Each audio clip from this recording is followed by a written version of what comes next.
এবং তিনি যেটা এসেই প্রথমে বললেন যে প্রথম দিন থেকে তিনি কিন্তু এই সংগ্রামী যৌথ মঞ্চের আজকে সকালবেলায় 23শে জানুয়ারি নেতাজির জন্মদিন।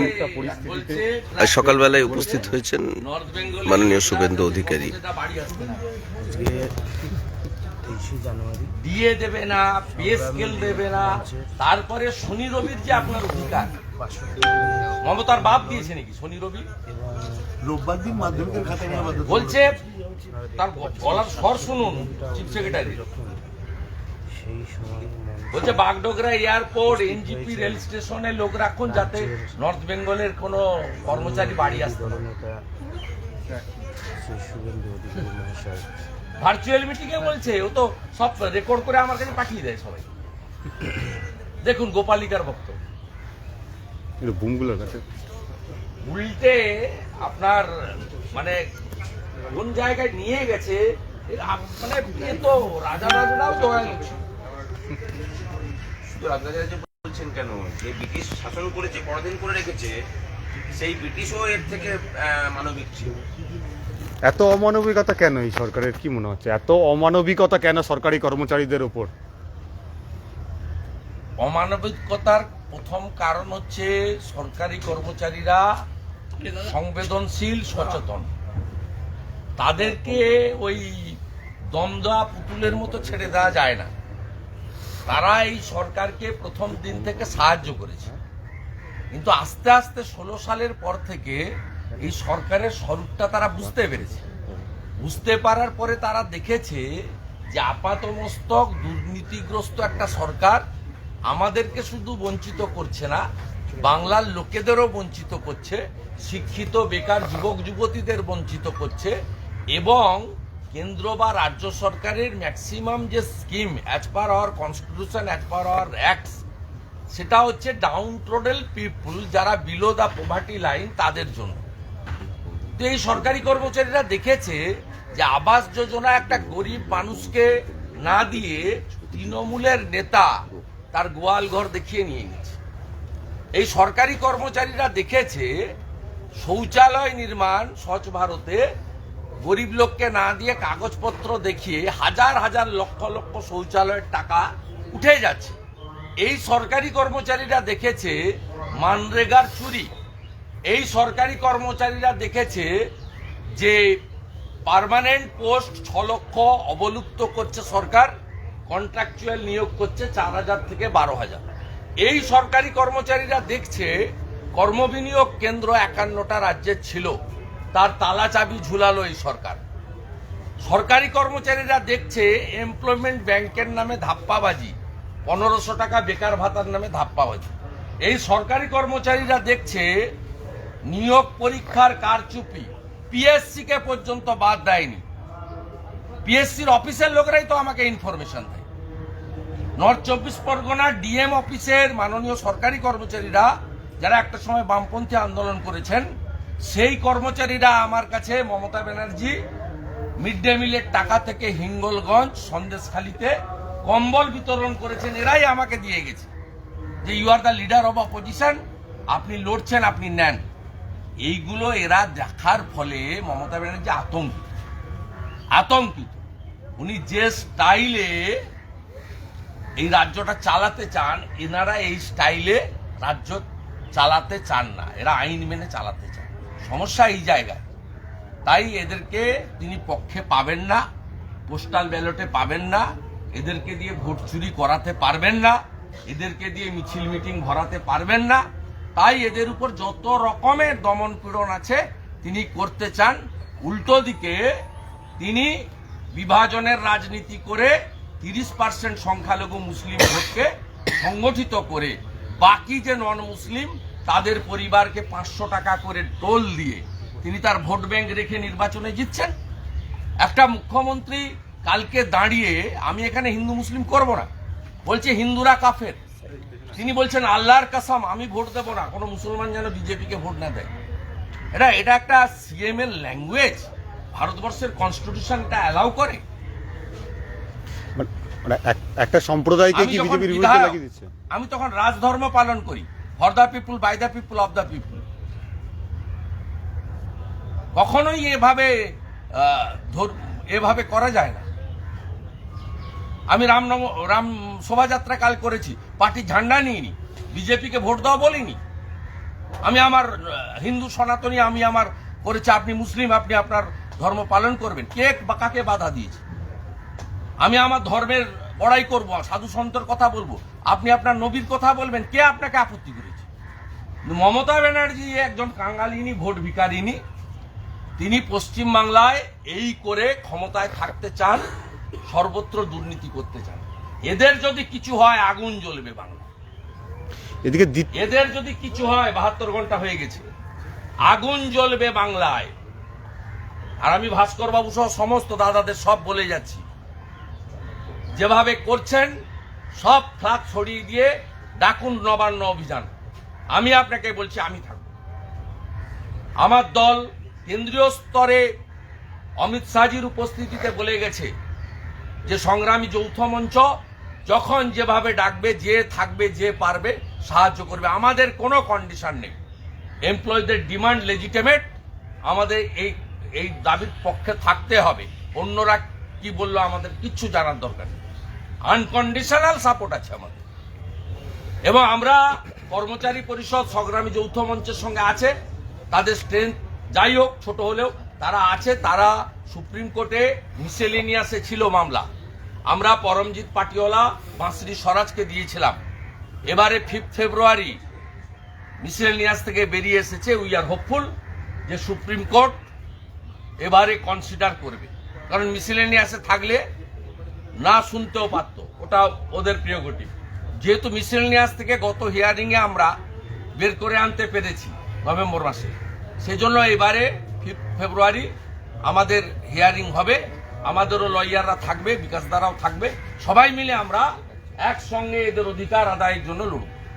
শুভেন্দুবাবু, মমতা বন্দ্যোপাধ্যায় কিছুদিন আগেই বলেছেন যারা আন্দোলন করছেন সরকারি কর্মচারীরা তাদের বরখাস্ত করে দেন।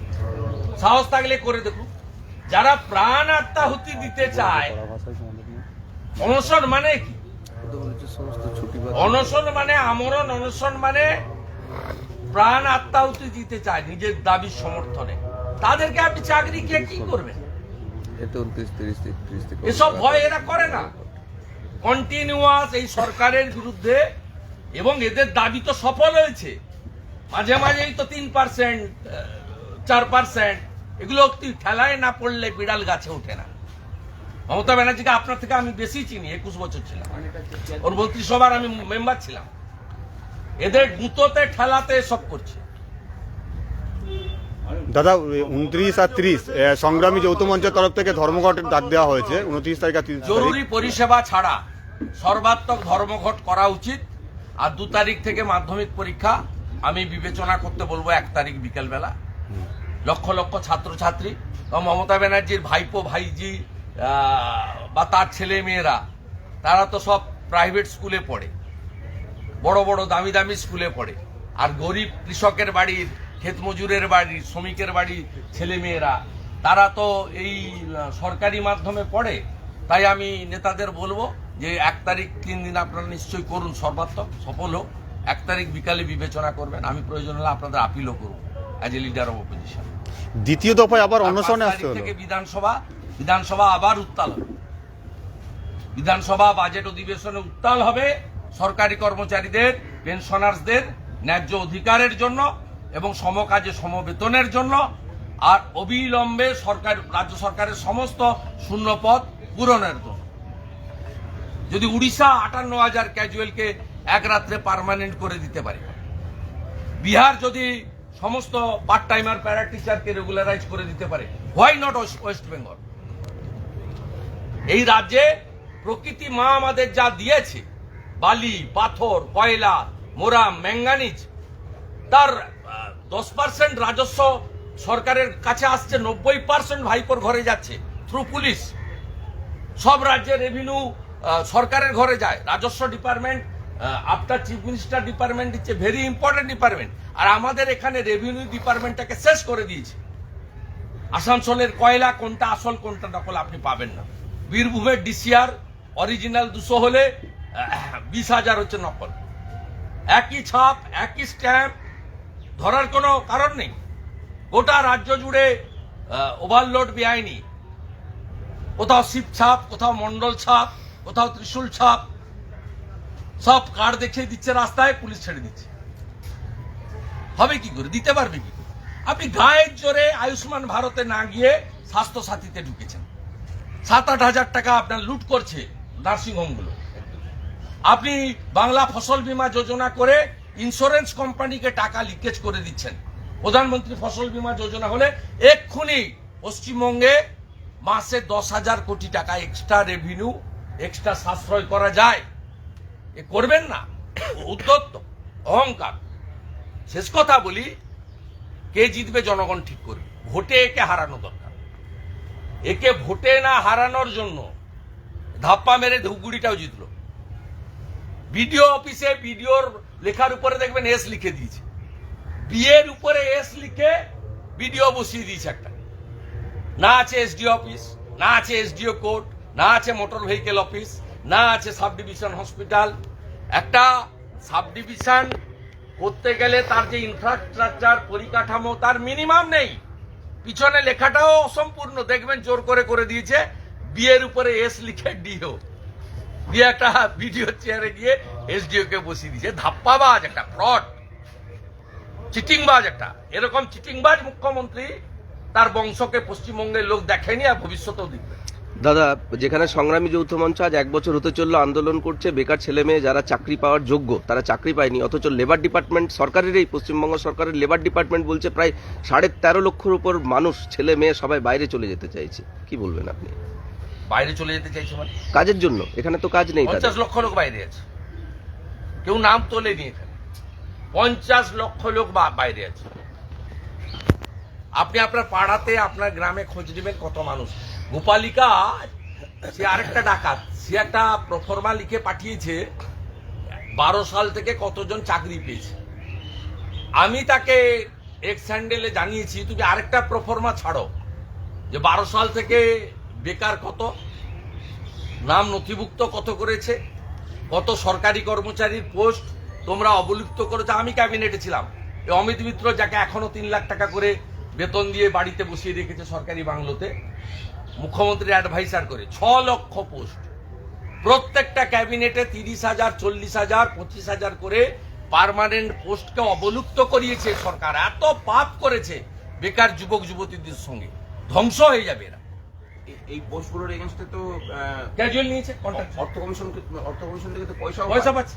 ওদের দিল্লি জানায়নি তো আপনি হিসাব করে দেখিয়েছেন 9,000 কোটি টাকা একদম ওদের হাতে আছে। আছে। আপনারা তো পড়াশোনা করালো। আপনাকে একটা প্রকল্পের কথা বলি, শুনলে সবার হাসি লাগবে। কর্মসাথী, কর্মসাথী যে প্রকল্পটা, ওই প্রকল্পটা কিসের প্রকল্প? ওটা হচ্ছে যারা পরিযায়ী শ্রমিক রয়েছে, তারা যদি মারা যায় ওই জায়গাতে, তাহলে এককালীন বডিটাকে আনার জন্য 20,000 টাকা পাবে, নাম কর্মসাথী। আর ওটার জন্য জোর জবরদস্তি করে সব লোককে নাম লেখানো হচ্ছে, মানে ওটা এমন টুপি পরানো হচ্ছে, মানে কর্মসাথীতে বুঝি নাম লেখালে বুঝি আজই কাজ পেয়ে যাবে। তো এই তো হচ্ছে গিয়ে সব নানা রকম টুপি পরানো সব স্কিম চলছে কর্মসাথী যে ঠিক আছে, আমার হয়ে গেছে। মমতা বন্দ্যোপাধ্যায় গতকাল বলছে সাধারণ মানুষের রক্ত নিয়ে প্রাসাদ বানানো হচ্ছে। মমতা বন্দ্যোপাধ্যায় বলেছে সাধারণ মানুষের রক্ত নিয়ে। কার প্রাসাদ কে বানিয়েছে, কার রক্ত? ঠিকই বলছে, কার প্রাসাদ? সোডিয়াম পটাশিয়াম গন্ডগোল হলে এরকম সব হয়। মুকুল রায় যা হয়েছে বলতে হবে, তো বলতে হবে যে ভাস্কর বাবুর প্রাসাদ তৈরি হয়েছে, শুভেন্দু অধিকারীর রক্ত নিয়েছে, বলতে হবে তো স্পেসিফিক। একটা মুখ্যমন্ত্রী মন্ত্রগুপ্তির শপথ নেওয়ালো সংবিধানকে সামনে রেখে, বলছে আল্লাহর কসম मैं ভোট তো नहीं दूंगा, आप भी আল্লাহ কসম कीजिए। এটা কোন ভাষা হতে পারে?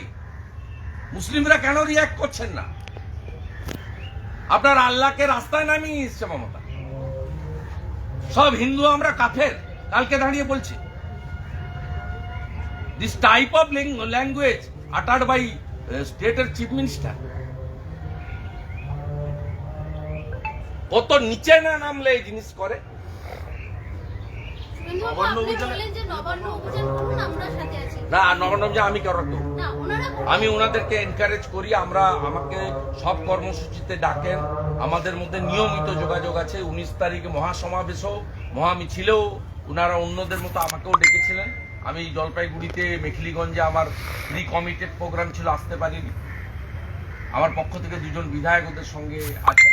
আমরা আনকন্ডিশনাল সাপোর্ট দিয়ে আমি ভাস্করবাবু এবং সকলকে বারে বারে বলেছি, সমাজ ধরে বলেছি যে আলটিমেটলি আমাদেরকে শুনবে না কথা, জন অভ্যুত্থান করাতে হবে।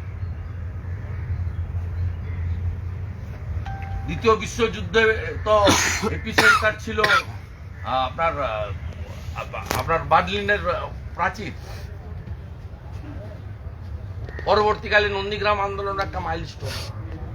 প্রত্যেকটা আন্দোলনে যখন মানুষের সমস্ত ধৈর্য সহ্য বাইরে চলে যায়, তখন মানুষ তো নিশ্চয়ই অধিকারের প্রশ্নে নামে। যারা নিজেদেরকে আমরণ অনশনের মধ্য দিয়ে তারা একেবারে লক্ষ্য অবিচল, তারা তো সবই করতে পারে, এরা তো এটা করে দেখিয়েছে। এবং এতদিন ধরে নিজেদের চেয়ে চিনতে টাকা অর্থে ধৈর্য রেখে এইভাবে একটা শীত গ্রীষ্ম বর্ষা ম্যালেরিয়া পোকা মাকড় এইরকম একটা পরিবেশের মধ্যে, যেখানে কর্পোরেশন কোনো সার্ভিস দেয় না, যেখানে এখনো অব্দি 3 দিন হয়ে গেল মেডিকেল টিম পাঠায়নি।